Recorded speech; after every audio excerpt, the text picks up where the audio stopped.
आज की जो हमारी वीडियो है वो है सीपरेट गैस चार्जिंग और सीपरेट टाइप एयर कंडीशन, ठीक है ना। तो सीपरेट टाइप एयर कंडीशन के अंदर गैस चार्जिंग करने के लिए सबसे पहले हम एसी की जो है वैक्यूम करते हैं। तो ये हमारा वैक्यूम पंप है जो कि चल रहा है, और ये हमारी गेज जो है आपको यहाँ पर सुई जो है -30 इंच ऑफ मरकरी पर नज़र आ रही होगी। वैक्यूम मुकम्मल होने के बाद इसकी गेज को सबसे पहले हम बंद करेंगे। ये गेज बंद कर दी हमने। ये हमारी गेज बंद होने के बाद उसके बाद वैक्यूम पंप को बंद करेंगे, और वैक्यूम पंप के साथ लगी हुई जो लेंथ होती है हमारी, जैसे हम इससे अलहदा करेंगे, इसमें वैक्यूम तो हुआ था, लेकिन जब इसको हम गेज को यहाँ से बंद करने के बाद जब इसको हमने सिस्टम से अलहदा किया तो इसके अंदर एयर ने जगह ले ली, ठीक है ना। तो अब इसको हम जो है सिलेंडर के साथ अटैच करेंगे। ये सिलेंडर के साथ अटैच हमने कर दिया। जो इस लेंथ के अंदर एयर आई थी, इस लेंथ को हम यहाँ से लूज़ करेंगे क्योंकि गेज तो उधर से हमारी बंद है। तो इधर से हम सिलेंडर को खोलेंगे। ये हमारी जो एयर थी वो थोड़ी सी गैस आया होगी, उसके साथ हमारी एयर भी। इस अमल को हम कहते हैं पर्चिंग का अमल। ये हमने इस लेंथ की सिर्फ पर्चिंग की है। पर्चिंग करने के बाद R410 गैस जो है हमारी, ये R32 और R125 दोनों का मजमूआ है, ठीक है ना। तो सिलेंडर को हम खोल देंगे और सिस्टम में जो है हम लिक्विड रेफ्रिजरेंट जानेंगे, ठीक है ना। तो लिक्विड रेफ्रिजरेंट हम जाने देंगे। तो लिक्विड रेफ्रिजरेंट हमारी सिस्टम के अंदर अब जा रही है, ठीक है ना। तो इसमें जो है तकरीबन जो है हम 200 तक 250 तक प्रेशर जाने देंगे। इस टाइम हमारा प्रेशर 150 PSI हो गया है, ठीक है ना। 150 PSI होने के बाद मज़ीद थोड़ी सी गैस हम डालेंगे। अच्छा, लिक्विड रेफ्रिजरेंट जो है ना, अगर हम इसको वेपर फॉर्म में चार्ज करते हैं तो R410 का थोड़ा सा मसला ये होता है कि R410 जो है, अब ये हमारा प्रेशर जो है तकरीबन 200 PSI हो गया, ठीक है ना। 200 PSI पे हमारा प्रेशर पहुंच गया। तो R410 हमारी गैस जो है ये R32 और R125 का मजमूआ है। इसका फार्मूला जो है R32 और R125 की मजमूआ रेफ्रिजरेंट है ये। इसमें फिर ये होता है कि अगर आप वेपर की फॉर्म में चार्ज करते हैं, अगर बार 32 अच्छी चली ज़्यादा मिकदार में चली जाती है और 25 कम जाती है, तो उसका फिर जो केमियाई रिएक्शन है वो अच्छे तरीके से नहीं होता, और फिर जो है गैस जो है अच्छा रिजल्ट नहीं देती। इसलिए बेहतर ये होता है कि R410 को आप जब भी चार्ज करें तो लिक्विड फॉर्म में चार्ज करें और ऐसा ऐसा चार्ज करें, ठीक है ना। तो लिक्विड फॉर्म में हमने सिस्टम के अंदर काफ़ी रेफ्रिजरेंट जो है सिस्टम में डाल चुके हैं। अब गैस का प्रेशर जो है तकरीबन 210 क्रॉस कर गया है, ठीक है ना, ऑफ हालत में। तो बस हमने गेज अब बंद कर चुके हैं हम इसको। अब जो है हम सिस्टम को चलाएंगे थोड़ी देर में, 5 से 10 मिनट का वक्फा देने के बाद सिस्टम को हम चलाएंगे। जब हमारी गैस जो लिक्विड फॉर्म में सिस्टम के अंदर गई है, जब उसका प्रेशर पूरे सिस्टम के अंदर इक्वल हो जाएगा, वो लिक्विड से तकरीबन वेपर फॉर्म में तब्दील हो जाएगी। उसके बाद हम सिस्टम को चलाएँगे, और चलाने के बाद फिर ऐसा ऐसा जो है गैस चार्जिंग करते रहेंगे, ठीक है ना। सिस्टम को हमने ऑन कर दिया है। वैसे भी सिस्टम हमारा आउटडोर जो है वो तकरीबन 5 मिनट बाद ऑन होगा। तो जैसे ही हमारा आउटडोर ऑन होगा तो फिर हमारी जो गैस का प्रेशर है वो आपके सामने है कि वो इस टाइम जो है तकरीबन 220 के करीब पहुंच चुका है, ठीक है ना। तो फिर जैसे जैसे जो हमारा सिस्टम ऑन होगा तो वो गैस सर्कुलेशन में आएगी, गेज हमारी जो है डाउन होगी पीछे की तरफ। तो अब हमें पता लगेगा भी हमारा जो है वो गैस जो है सर्कुलेशन में आ रही है। उसके बाद फिर ऐसा ऐसा जो है जितनी गैस की जरूरत होगी हम गैस चार्ज करते रहेंगे, ठीक है। जैसा कि आप देख रहे हैं कि 0.1 एम्पेयर हमारा आउटडोर ले रहा है इस टाइम, ठीक है ना। तो इस टाइम हमारा एसी जो है ऑन हो चुका है, लेकिन इस टाइम हमारी गेज की जो नीडल आपको सुई नज़र आ रही है वो 250 PSI पर है, ठीक है ना। लेकिन अभी हमारा फ़ैन चल रहा है, हमारा कंप्रेसर ऑन नहीं हुआ। तो कुछ सेकंड के बाद हमारा कंप्रेसर ऑन हो जाएगा। जैसे ही हमारा कंप्रेसर ऑन होगा, इधर से एम्पेयर भी आप होंगे, और इधर से हमारी देखिए अब एम्पेयर भी आप हो रहे हैं, और इधर से सुई भी हमारी गैस भी सर्कुलेशन में आना शुरू हो गई है। ऐसा ऐसा हमारा सुई डाउन होना शुरू हो गया है। मतलब कंप्रेसर हमारा काम करना शुरू कर दिया है। कंप्रेसर ने एम्पेयर भी आप हो रहे हैं। इधर से हमारी डिस्चार्ज लाइन भी ठंडी होना शुरू हो जाएगी, ऐसा तो जैसे जैसे ये काम करेगा, ठीक है ना। और ऐसा ऐसा सर्कुलेशन होना शुरू हो जाएगी। अब एम्पेयर हमारे 2 कुछ पर चले गए हैं, और इधर से प्रेशर हमारा डाउन होकर ऐसा ऐसा जो है वो 100 PSI से भी पीछे की तरफ जा रहा है। इस टाइम 100 PSI पर है और इससे डाउन होता जा रहा है ऐसा ऐसा। 100 के बाद ये 90 पर आया, अब ठीक है ना। तो ये ऐसा ऐसा डाउन होता जाएगा, और सिस्टम अपना काम सिस्टम ने काम शुरू कर दिया। ये डिस्चार्ज लाइन हमारी जो है, ये डिस्चार्ज लाइन चिल हो गई है, ठंडी हो गई है, और ऐसा ऐसा जो है सिस्टम हमारा काम करना शुरू कर दिया, ठीक है। अब हम थोड़ी देर देखेंगे कि हमारी निडल जो है वो एक दफ़ा तो यकदम पीछे की तरफ आती है, तो फिर ऐसा ऐसा अप होती है, ये अप होकर कहाँ पर जाकर ठहरी। इस टाइम तो हमारी सुई जो है वो 80 PSI पर ठहरी हुई है, ठीक है ना।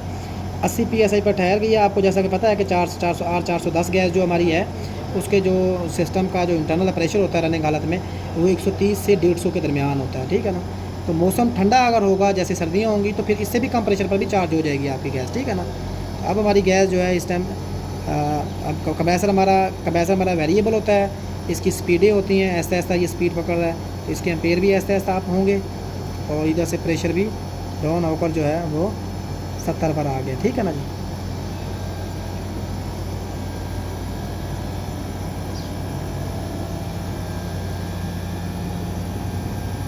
अब देखिए कंप्रेसर ने स्पीड पकड़ी है और हमारा जो है एम्पेयर जो है आप हो रहे हैं 4 एम्पेयर पर, हमारा मीटर जो है 4 एम्पेयर मेंशन कर रहा है यहाँ पर, और इधर से प्रेशर भी हमारा डाउन होकर वो 70 PSI पर आ गया, ठीक है ना।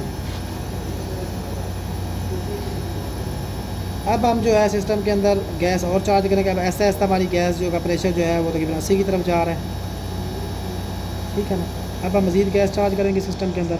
अब जैसे गेज खोलेंगे तो सुई हमारी एक दफ़ा 250 PSI भी क्रॉस कर गई है। अब जो गेज हमारी इस वाल्व के खोलने पर गेज हमारी सिलेंडर का इंटरनल प्रेशर बता रही है, ठीक है ना। सिलेंडर का इंटरनल प्रेशर 300 PSI प्लस है, और इसको जब हम बंद करेंगे अब हमारी जो सुई है वो सिस्टम का, क्योंकि ये वाली लेंथ का तलक सिलेंडर वाली लेंथ का तलक डिस्कनेक्ट हो गया, अब सिर्फ गेज के नीचे वाली यूनिट का तलक सिस्टम के साथ है। इसलिए जब भी हम सिस्टम में कोई काम करते हैं, मतलब वैक्यूम करते हैं, प्रेशर भर के लीक टेस्टिंग करते हैं, गैस चार्जिंग करते हैं, तो गेज के बिल्कुल नीचे वाली लेंथ जो होती है वो हमेशा हम सिस्टम के साथ रखते हैं, ठीक है ना। तो अब हमारा प्रेशर जो है ऐसे ऐसा आप लोगों को नज़र आ रहा है कि वो तकरीबन 136-38 PSI है, ठीक है ना। तो प्रेशर एम्पेयर भी हमारे 5 एम्पेयर हो गए, ठीक है ना। डिस्चार्ज हमारी पर इस टाइम नमी है, और सेक्शन जो हमारी है वो भी हल्की हल्की ठंडी हो चुकी है, ठीक है, हल्की हल्की ठंडी हो रही है। अब हम इसको चलने देंगे, लेकिन ये हमारा कंप्रेसर इस टाइम मीडियम स्पीड पर चल रहा है। जब ये फुल स्पीड पर चलेगा तो फिर गैस का प्रेशर कुछ और होगा, ठीक है ना जी।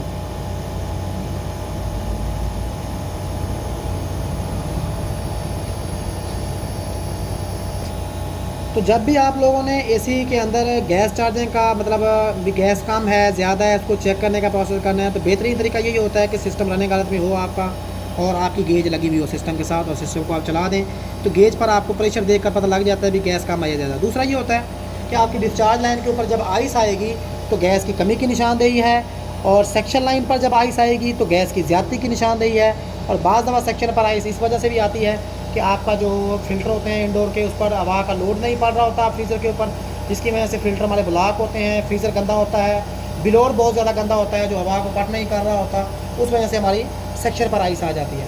और बाज़ दफ़ा ये होता है कि सेक्शन और डिस्चार्ज दोनों पर आइस आ जाती है, तो उसकी भी वजूहत यही होती हैं कि बिलोर मोटर नहीं चल रही होती, या बिलोर बहुत ज़्यादा गंदा हो चुका होता है, हवा को कट ही नहीं कर रहा होता, मतलब हवा को एकदम से खींच कर वेपोरेटर में से क्रॉस ही नहीं कर रहा होता, या वेपोरेटर बहुत ज़्यादा गंदा हो चुका होता है, उसके ऊपर हमारे डस्ट की एक तह बन चुकी होती है, या फ़िल्टर बहुत ज़्यादा गंदे हो चुके होते हैं उसके ऊपर डस्ट की तह बन चुकी होती है।